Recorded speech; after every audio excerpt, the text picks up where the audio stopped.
Hi, welcome back to my series about book writing process. I know it's been a couple of weeks since the last one. It's been pretty crazy busy, but I want to jump right back into where I left off, which is into the beginning of the writing of the book. So this video is going to focus on how you actually get going with the writing and how to think about first draft. For me, starting the writing of the first draft was insanely scary. I put it off for about 2 months. I promised myself I would start at the end of January, start of February, and February just kind of disappeared into the ether without any writing, and I was starting to believe that I wasn't really going to be able to do it. I was wrestling with both, have I done enough research? Do I have enough information? Have I done enough interviews? And also all of the sort of, I don't know, imposter syndrome or whatever you want to call it, around not feeling able to actually create something that was worthy of what had been bought by the publisher. I don't think any of that was necessarily overtly going on in my head. I think it was more subconscious. I was spending a lot of time telling myself that it was right that I was waiting, but I found it really difficult having conversations with people when they were saying, oh, how many words have you written so far, or how far into the book are you? And I was kind of like, I haven't actually started yet. Pro tip for anyone, if you're friends with someone who's writing a book, for crying out loud, don't ask them what their words count is, because unless they've started and they're really proud of where they're at, they're probably going to feel absolutely horrific, because they will know exactly what their words count is, and it almost certainly will be less than what it is they want it to be. In my case, it was 0. So someone said to me really early on, the best way to kind of think about writing the book is to have obviously a couple of drafts, but think about the very first draft as a shitty first draft. It doesn't have to make any sense, really. It's more about just getting the words down onto paper. It can be bullet points, it can be, a whole load of square brackets saying fill in this later, but it's just to kind of get over that barrier of getting the words down and getting stuff out of your head so that you then have something to work with. I didn't really believe this to begin with when someone said it. As a journalist, I'm kind of used to writing everything the first time as I want it to be and then making tweaks as I go along. So if I'm writing, say, an 800-word article, when I get to the end of the article, it will be more or less done. I'll read through it only once and make a few tweaks, but then I'll submit it. And the reason is because I edit as I go. That's not for everyone, and obviously when you're writing a 100,000-word book, that's not going to happen either. So I had to completely switch the way that I thought about getting the words down into the manuscript, because if I was being that sort of perfectionist self that I can be when I'm writing an article, I would either go mad or I simply wouldn't finish the book. So I really took to heart this idea of shitty first draft, and for me, I decided that all I was going to do was essentially write as much of a paragraph as I possibly could and then leave square brackets for anything I couldn't fill in. Obviously, writing a non-fiction book, you're gonna want to check your facts with your notes, you want to go back to your interviews, you want to make sure that you're kind of getting everything absolutely correct. But for me, that was a big stumbling block, because I would start writing and I'd be like, oh, I need to go and check this with that. And I would go off in a big, get down in a wormhole of research and not go back to the writing for a while. So I realised very quickly that I had to stop doing that if I actually wanted to get a first draft down. So the first thing I did was turn all my Wi-Fi off. I know it sounds really silly, but I just didn't allow myself to do any research while I was doing a first draft. I had to go on my sort of skeleton notes that I'd done with my Post-its and with the sort of breaking down and the clustering of all my ideas, which I talked about in my previous video, which you can catch up on if you missed that one. But I already had that sort of skeleton through my Post-its. So for me, I basically had that on one side of my screen, I had the blank sheet of paper on the other, and I basically had to write as much as I could that matched up with those notes. Essentially, I guess you could call it filling in the blanks to some degree. I wasn't allowed to, when I came up with a, look at this paper or something like that, I had to just put it in square brackets, put it down and leave it. And I found very quickly that actually that meant I got a lot of words down extremely fast. I found I could actually get a sort of chapter done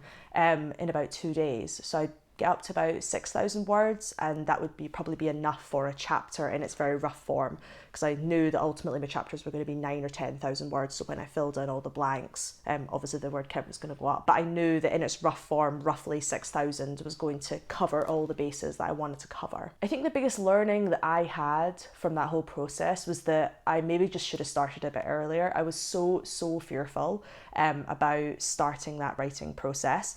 And once I started doing it, I realised that, it wasn't easy, but the words did come out, they did flow far faster than I could have possibly imagined. I actually started the first chapter, the batteries chapter, that was the first one I started doing, and ultimately it's now the first chapter of the book, on a plane. And I'm pretty sure, if I remember correctly, I mean, the plane was about 8 hours long. It was London to Austin, so it was quite far. But I got most of it done. Most of the chapter was finished by the time I got off the plane. And that was an incredible feeling, walking onto the plane, beating myself up. Oh, I've not done any of my book yet, and I'm getting really stressed about it. And I'm going to be away at this festival for 2 weeks, and what am I going to get done? And walking off the plane to the other side, being like, oh, I think my first chapter is like got a draft and it's kind of done and it's good, So it was a really good feeling to actually just get those words out, even though there was loads of square brackets that were either saying, research this later, or Gemma, this is crap, or don't use that word, or whatever it was. There was a lot of like quite self-deprecating notes to self.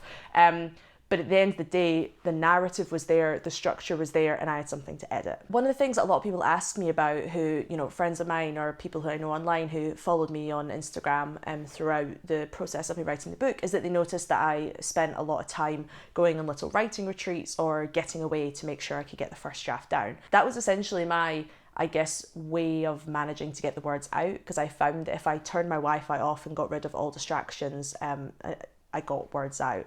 It sounds really simple, and probably every writer gives that same advice, but genuinely I personally don't think there's a better way for it, or at least for my personality and for other writers who have a similar personality, that just turn everything off and completely focused on the one thing is the best way to do it. I did a few things where I booked onto more formal writing retreats where, it's organised by someone who runs writing retreats. There's a couple of writers, maybe 6 to 10 writers, all staying in the same house.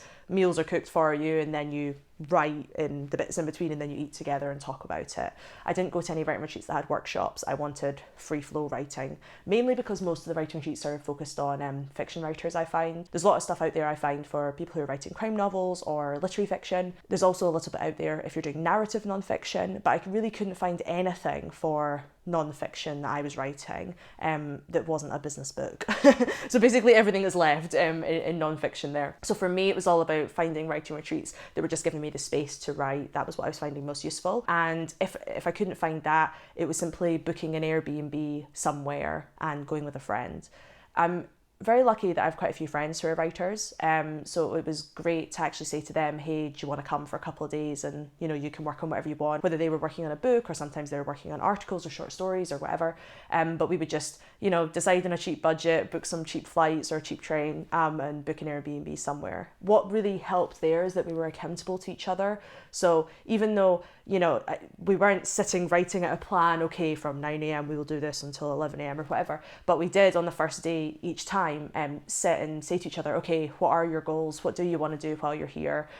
What's the sort of, I always use like gold, silver, bronze. So what's the what will get you a gold star if you do it? What's going to be silver and what's going to be bronze is kind of the minimum that you're allowing yourself, that you must absolutely do while you're there.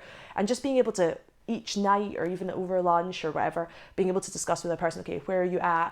What are you finding hard? And bouncing ideas off one another. When the book finally comes out, you'll see my acknowledgements page.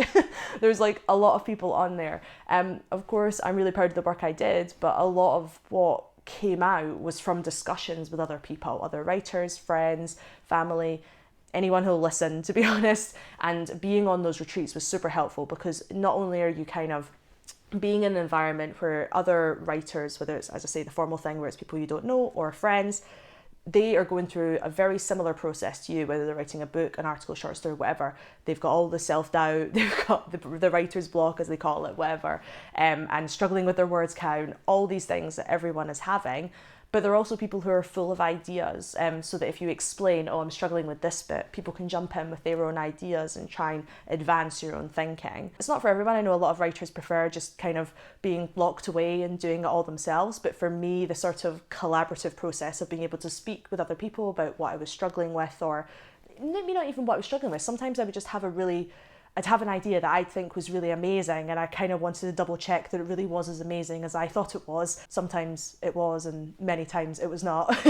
I'd get that feedback, but what was great is it meant I could then incorporate that directly into the writing, as opposed to writing the whole thing and then handing it over to people and then being told, actually, this doesn't really work, and having to go back and change it all. So having that kind of continuous feedback was really great, being on these little writing retreats. For me, the writing retreats were both amazing as a sort of shutting off, no Wi-Fi, no distractions. I'm not in my flat and doing washing or whatever it is that I would opt for as a distraction. I'm far away from the world, but also having that input from other people who can help advance the project that you're working on. That was basically the process of my first draft, writing the book. I actually didn't do a complete first draft. I did a first draft of 7 of my chapters. I did about 1,500 words of the 8th chapter, and the 9th chapter I actually didn't do a first draft. I kind of went straight in with a proper draft, if that makes sense. And that was simply because I ran out of time. I spent too long basically being pernickety about my first draft for the first 7 chapters, and my deadline was coming up. One of the sort of blessings and curses of doing a non-fiction book is you're normally commissioned on your proposal as opposed to your whole book. So it means you have a deadline to actually write it, as opposed to when you're working on fiction, you write the book in your own time and then you submit to agents and try and get your deal. Blessing and curse, because it's great to already know you're definitely going to get published, or unless they reject your manuscript, but more or less if you've got a deal you're going to get published. And it's something to aim for, so it means that you kind of have that deadline to push you to make sure you keep writing. But then obviously on the other side you have this like looming date coming up that means that you have to, it means you kind of probably get a bit stressed in the last couple of months, as I did. So I hope you guys enjoyed that. Any questions about first drafts and how to kind of motivate yourself to get it out there, other than just do it, which kind of was how I had to do it in the end, leave them down in the comments below, and I will see if I can answer them later in a Q&A video. Other than that, I'll see you on the next one. Thanks very much.